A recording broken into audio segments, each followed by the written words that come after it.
बिस्मिल्लाहिर्रहमानिर्रहीम। अस्सलाम वालेकुम। वेलकम टू यम तड़का। आज मैं आपके साथ आम का मुरब्बा की रेसिपी शेयर कर रही हूँ। बहुत ही सिंपल और आसान सी रेसिपी है। गर्मियों की सौगात को ज़्यादा मिकदार में बनाकर सेव कर लें और आमों का सीज़न जाने के बाद भी इसे इंजॉय करते रहें। तो चले चलकर इस मज़ेदार से मुरब्बे को बनाना शुरू करते हैं। आम का मुरब्बा बनाने के लिए कच्चे आमों का इस्तेमाल करेंगे। ये 1 किलो कैरियाँ हैं जिन्हें अच्छी तरह से धो लिया है।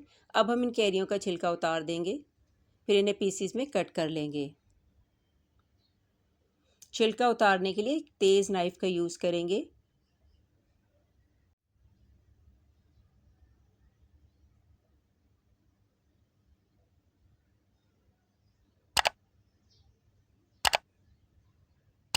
इसी तरह से तमाम कैरियों का छिलका उतार देंगे। अब इन्हें पीसीस में कट कर लेंगे। नाइफ़ अगर तेज़ होगा तो उससे आसानी से इनकी कटिंग हो सकेगी। इस तरह से पहले एक साइड को काट लेंगे, फिर इसे पलटकर दूसरी साइड को कट कर लेंगे। पीसीस आप अपनी मर्ज़ी से कट कर सकते हैं, लेकिन बहुत छोटे पीसीस नहीं काटिएगा वरना वो बिल्कुल घुल जाएंगे। मैं इसे लंबे पीसीस में कट कर रही हूँ। आप चाहें तो इसके क्यूब्स भी कट कर सकते हैं।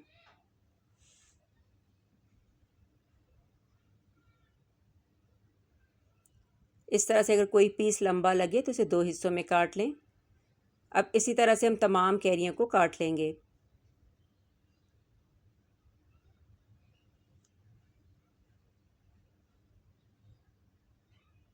कटिंग हमने कर ली है। अब हम इन्हें हल्का सा बॉईल करेंगे ताकि हल्की सी सॉफ्ट हो जाएं। इसके लिए एक पैन में 4 कप पानी को बॉईल कर लेंगे। पानी जब बॉईल हो जाए तो इसमें कैरियाँ एहतियात से इस गर्म पानी में डाल देंगे। स्पून से इन्हें मिक्स करेंगे और फ्लेम को मीडियम हाई कर देंगे। 4 से 5 मिनट में ये कैरियाँ हल्की सी सॉफ्ट हो जाएंगी, लेकिन अगर आपने बड़े पीसेस कट किए हैं तो वो ज़्यादा टाइम लेंगी सॉफ्ट होने में। 4 से 5 मिनट गुजर चुके हैं। अब हम एक पीस को चेक कर लेते हैं कि कैरियाँ सॉफ्ट हुई हैं या नहीं। नाइफ से इसे काट के देखेंगे। कैरियाँ सॉफ्ट हो चुकी हैं। अब इससे ज़्यादा सॉफ्ट हम नहीं करेंगे। फ्लेम को ऑफ करके कैरियों को छान लेंगे।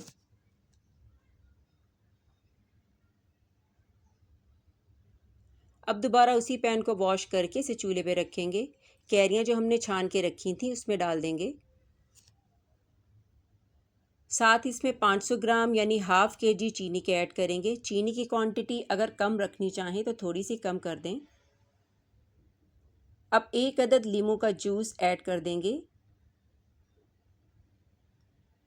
लीमू डालने से इसमें चीनी की क्रिस्टलाइजेशन नहीं होगी, यानी जब मुरब्बा तैयार होकर ठंडा होता है तो इसमें चीनी जमने लगती है। लीमू डालने से मुरब्बे में चीनी नहीं जमेगी। अब इसे स्पून से मिक्स करेंगे और फ्लेम को मीडियम हाई कर देंगे ताकि चीनी डिज़ोल्व हो सके। चीनी डिज़ोल्व हो चुकी है। अब इसमें 1 अदद दालचीनी का टुकड़ा डाल देंगे। 3 अदद हरी इलायची ऐड करेंगे। चंद दाने कलौंजी के ऐड करेंगे और इसे मिक्स कर देंगे। थोड़ा सा ज़ाफ़रान इसमें ऐड करेंगे। इससे मुरब्बे में एक अच्छा सा कलर और खुशबू आएगी। ये ऑप्शनल है, ना डालना चाहें तो हल्का सा जर्दा कलर ऐड कर दें, इससे भी एक अच्छा सा कलर इसमें आ जाएगा। अब इसे अच्छी तरह से मिक्स कर देंगे। अब इसे मीडियम हाई फ्लेम पे इतना पकाना है कि एक तार की चाशनी बन जाए। स्पून को इसमें चलाते रहेंगे।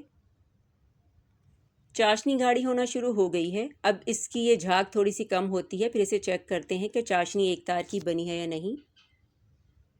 झाग काफ़ी हद तक कम हो गई है। अब चाशनी को चेक कर लेते हैं। थोड़ी सी चाशनी को किसी प्लेट में निकालेंगे और उसे ठंडा होने देंगे। जब ये चाशनी हल्की सी ठंडी हो जाए तो इसे उंगली पर लगाकर अंगूठे और उंगली के दरमियान प्रेस करेंगे। अंगूठे और उंगली के दरमियान चाशनी की एक तार सी बनेगी। बस इतना ही गाढ़ा हमें चाशनी को करना है। ठंडी होने के बाद भी चाशनी काफ़ी गाढ़ी हो जाएगी।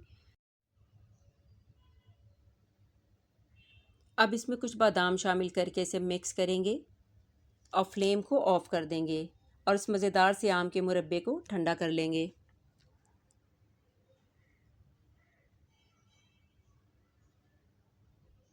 मुरब्बा जब अच्छी तरह से ठंडा हो जाए तो इसे एयर टाइट जार में भर के रख लेंगे। जार अंदर से बिल्कुल ड्राई होना चाहिए और जब भी इस मुरब्बे को इस्तेमाल करना हो तो इसके लिए फिर ड्राई स्पून ही यूज़ करेंगे। इस तरह एहतियात रखने पर इस खट्टे मीठे मुरब्बे को 6 महीने तक आराम से रखा जा सकता है। आमों के इस सीज़न में इस मज़ेदार से मुरब्बे को ज़्यादा क्वांटिटी में बनाकर सेव कर लें।